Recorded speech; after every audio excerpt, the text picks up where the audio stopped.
So the Galaxy S6 was a pretty big design shift for Samsung last year. After many years of using plastic, Samsung finally gave users what they wanted with a more premium feeling metal and glass build, and unlike the plastic made Galaxy S's of yesteryears, the design of the Galaxy S6 actually holds up over time. Not only because it's made of glass and metal, but despite the many competing flagships that came out through the remainder of the year, the Galaxy S6 is still one of the best looking phones on the market. If you forked up the extra $100 for the Edge version, which is personally the one I prefer, you got a phone that was quite unique looking with the curved glass that spilled over on the sides. Yes, a lot of people thought it looked a little iPhone-y, but you can't argue that this wasn't a better designed phone compared to years past, and even with the drastic changes, it was still easily recognizable as a Samsung phone through and through. This new design change did make a lot of people happy, but like many other Samsung devices, it didn't come without its criticisms. Features that were essentially staple features to Samsung phones like expandable storage and removable batteries weren't available in the Galaxy S6, and this caused quite an uproar among users who took advantage of these features. Obviously, to this day, the story is pretty much the same, and if you want the most amount of storage possible, you'll have to opt for the 128GB version. With the lack of a removable battery, users had to resort to either fast charging or wireless charging, which are both really awesome features, but it's not so awesome when you have to do it multiple times a day.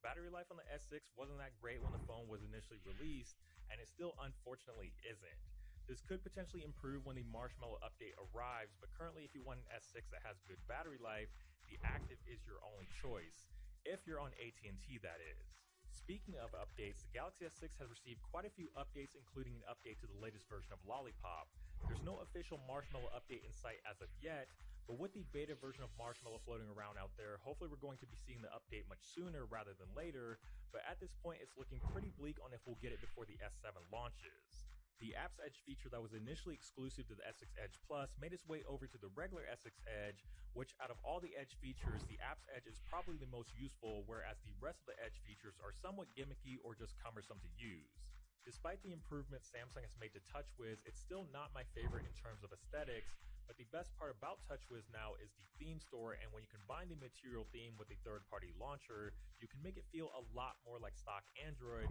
which makes the whole experience feel a lot more bearable. The display is just as gorgeous as it's ever been, and it's another example of how well this phone has held up despite always being one of the earlier flagships of the year. The 5.1-inch Quad HD Super AMOLED panel is still one of the best smartphone displays on the market, and everything from YouTube, movies, and games looks just as good as it did when the phone first came out. As far as performance goes, the Exynos 7420 is a beast of a processor, and everything still feels really snappy and responsive in my experience. Apps and games load and run smoothly as they always have, but the aggressive RAM management is still there, which is unfortunate, and the fingerprint scanner doesn't feel quite as fast as before. It's a very accurate and reliable fingerprint scanner, but compared to many other more recent smartphones on the market with a fingerprint scanner, the Galaxy S6 now feels a step behind.